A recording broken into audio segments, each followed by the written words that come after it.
La convocatoria que estamos haciendo como Universidad Católica Andrés Bello, especialmente a través de su Centro de Derechos Humanos, Espacio Público, Provea, también con la participación de Transparencia Venezuela en este foro, va dirigida a redoblar los esfuerzos de la sociedad civil para rescatar la democracia.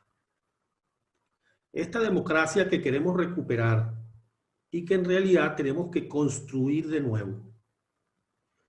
Y tal vez una de las ideas centrales que se ha logrado plasmar en este decálogo es que nuestra aspiración a vivir en democracia no es solo un reclamo legítimo, sino es también un derecho. Hay una discusión, digamos, a nivel doctrinal internacional sobre si la democracia es un derecho autónomo, pero más allá de esa discusión está claro, está fuera de discusión, que los derechos humanos en su conjunto son el cimiento de la democracia. Y ese derecho a la democracia se basa precisamente en el conjunto de los derechos humanos. Pero además también hay instrumentos como la Carta Democrática Interamericana que reconocen un derecho a la democracia que hay que interpretarlo como un derecho individual y al mismo tiempo colectivo. Sabemos que hay un conjunto de iniciativas de la sociedad civil que se llevan adelante, que se han llevado adelante en estos años, que se desarrollan en la actualidad para la defensa de la participación ciudadana, de la libertad de expresión, de la libertad sindical, para luchar contra la impunidad, contra la persecución política, para prevenir y controlar la corrupción. Todo esto es fundamental para la democracia. Y este decálogo o guía de acción quiere contribuir a aglutinar esa labor de resistencia y compromiso democrático. El decálogo presupone un diagnóstico y también comprende unas propuestas o una agenda para la democratización de Venezuela. El diagnóstico es conocido, pero el decálogo procura hacer énfasis en algunos aspectos de ese desmantelamiento de la institucionalidad democrática, de la devastación económica y social del país, de la destrucción del Estado de Derecho, y al mismo tiempo hace énfasis en las propuestas, en las exigencias. ¿Por qué pensamos que el derecho a vivir en democracia, que se nutre del conjunto de los derechos humanos, puede apuntalar esos desvelos, esas actuaciones en las distintas esferas sociales que están aquí representadas? Porque las herramientas de la democracia, con esas herramientas, somos capaces de definir nuestro destino colectivo a partir de la soberanía popular y de la garantía y respeto de los derechos humanos. Y el pluralismo, que es la esencia de la democracia, puede ayudarnos a avanzar hacia una transición efectiva e incluyente. Las angustias concretas de los venezolanos en el ámbito de la inseguridad ciudadana, acceso a bienes esenciales, persecución política, violaciones sistemáticas de derechos humanos y los casos ya pues, más graves de crímenes de lesa humanidad, todo ello tiene como trasfondo la destrucción de los controles y equilibrios democráticos. El decálogo se sustenta en instrumentos y decisiones internacionales. Ya conocen ustedes el decálogo, lo tienen a su disposición, un decálogo fruto del trabajo del Centro de Derechos Humanos, de las organizaciones involucradas, y en el que he tenido el honor de participar, y tal vez solo muy rápidamente algunas pinceladas de esos 10 principios. Observarán ustedes que en cada uno de los principios, primero hay un componente de diagnóstico y luego las propuestas o la agenda para la acción. Y también, junto con el enunciado del principio, se ha tratado de reflejar las principales normas constitucionales que le dan sustento a ese principio de la democracia. El primero, el pueblo es dueño de su destino político y los gobernantes están a su servicio. Aquí pues se quiere reflejar esa idea que distingue la democracia de la autodeterminación política. La legitimación democrática se origina en un proceso tanto individual como colectivo de ejercicio de la libertad. Y la democracia se opone a toda forma de dominación que pretenda desarrollarse a espaldas de la voluntad del pueblo. Y esta es lamentablemente la situación que vivimos en Venezuela. Por eso es que en el decálogo se da cuenta de esa situación, pero además se plantea que es perentorio crear las condiciones para que recuperemos como ciudadanos nuestra voz y voto en la definición de nuestro destino político. Como segundo principio, hay garantías para la participación ciudadana. La democracia se basa en el derecho a la participación ciudadana, en el principio de participación ciudadana, una participación que se ejerce directamente o por medio de representantes. Y ese derecho a la participación política ha sido vulnerado gravemente mediante el secuestro de partidos políticos de oposición, el secuestro de la propia participación comunitaria a través del pretendido modelo del Estado comunal y en general la clausura de las vías de protagonismo ciudadano.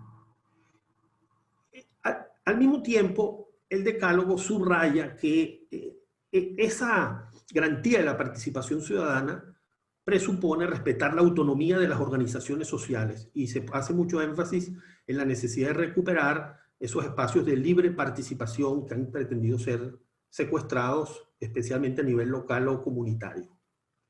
En tercer lugar, hay oportunidades para la libre formación de la opinión pública. Aquí pues no hay mucho que decir, sabemos que ha sido vulnerada abiertamente la libertad de expresión, el derecho a la información. Este punto seguramente luego será explicado con algún detalle.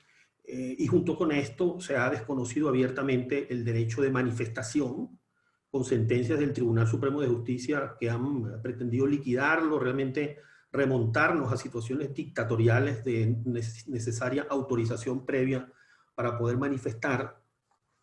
Y junto con esto se enfatiza aquí también el necesario respeto del trabajo de las distintas organizaciones sociales, culturales, religiosas, ONGs, todas esas expresiones de una sociedad plural, vital, que luego tiene una proyección en el espacio público de debate. En cuarto lugar, podemos intervenir en las decisiones colectivas y contribuir a resolver los problemas sociales. Este es un principio igualmente clave porque en las discusiones que han conducido a este decálogo hemos tenido muy presente los problemas concretos del país, la grave situación de emergencia humanitaria compleja, el desmantelamiento de los servicios educativos, de salud, digamos la postración económica y social, y por eso hemos querido enfatizar que la democracia tiene una mirada abierta a esos problemas sociales concretos y nos ofrece herramientas para de manera colectiva, plural, en libertad, darle solución en todos esos campos vitales de la educación, de la salud, de los servicios públicos, del trabajo, de la cultura, de la economía. En quinto lugar, podemos decidir el rumbo del desarrollo económico y velar por la inclusión de todos. Este principio es una continuación del anterior y se inserta más en una visión global sobre la conexión de la democracia con el desarrollo de los pueblos. Recordemos, entre otros pronunciamientos importantes, el postulado de la Conferencia Mundial de Derechos Humanos de Viena de 1993. La democracia, el desarrollo y el respeto de los derechos humanos y de las libertades fundamentales son conceptos interdependientes que se refuerzan mutuamente. En esta línea, el decálogo enfatiza cómo a partir de la recuperación de la libertad individual, de la iniciativa privada, y al mismo tiempo con políticas de inclusión social, es urgente recomponer el tejido social y económico del país. En sexto lugar, se celebran elecciones libres y limpias, con organismos electorales confiables. No hay democracia sin elecciones libres. Es urgente recomponer la institucionalidad electoral y asegurar condiciones para unas elecciones libres, justas y verificables. Séptimo principio, se promueve la convivencia y el respeto entre mayorías y minorías. Este es uno de los principios que de manera más frontal ha sido vulnerado en estos años. Ello en virtud de una nota distintiva de los populismos, el antipluralismo moral que se ha exacerbado en nuestro caso, en el caso venezolano, para pasar de una polarización y radicalización política extrema a la negación del pluralismo y a la persecución de la disidencia y de los adversarios políticos con todas las consecuencias que conocemos. Pero además con el intento de establecer el socialismo como ideología vinculante y de condicionar la participación ciudadana a que se profese esa ideología. Hay que deshacer todas estas ataduras ideológicas poner cese a todas las medidas de persecución política en las distintas esferas. Octavo principio, existen límites y controles efectivos sobre los gobernantes. Bueno, aquí lo que ha ocurrido se resume en que no hay Estado de Derecho y en realidad ni siquiera el Estado de Derecho ha estado en el horizonte, a mi juicio, de quienes detentan el poder. Es una idea pues, que nunca fue aceptada y en la situación actual pues, nos encontramos con una Asamblea Nacional que fue desconocida abiertamente, cuyas atribuciones constitucionales no pudieron ser ejercidas, sobre todo por decisiones arbitrarias de la Sala Constitucional, que actuó en connivencia con el gobierno, y una pretendida Asamblea Nacional Constituyente que usurpó la soberanía popular y que conduce a una suerte de saturación de poder absoluto y arbitrario que vivimos en el país. Todo esto pues debe dar paso a un gran consenso nacional sobre la importancia de la independencia de los jueces, sobre la importancia de los controles sobre los gobernantes y la autonomía de todas esas instancias y esos órganos de control. Lo cual debe ir acompañado también por la plena inserción de Venezuela en el Estado de Derecho internacional, la plena reinserción de Venezuela en el sistema interamericano de protección de derechos humanos y, por lo tanto, el cumplimiento de decisiones pendientes. Noveno principio, se exige responsabilidad, transparencia y rendición de cuentas. El gobierno democrático es responsable política y jurídicamente y socialmente, y ha de someterse a las exigencias de transparencia y rendición de cuentas. Sabemos que estos principios han sido vulnerados abiertamente, así se refleja en el decálogo, y se señalan también algunos caminos para recuperar esa transparencia en el ejercicio del poder y la responsabilidad de los gobernantes. Décimo principio, no por ello menos importante, las Fuerzas Armadas están subordinadas al poder civil. En nuestro contexto, a la luz de nuestra historia, de la actual realidad, este principio debe estar en nuestro decálogo, porque sabemos que las Fuerzas Armadas han sido ideologizadas, se ha desfigurado el marco constitucional sobre las Fuerzas Armadas, se ha pretendido defender un modelo de gobierno cívico-militar, todo al margen de lo establecido en la Constitución.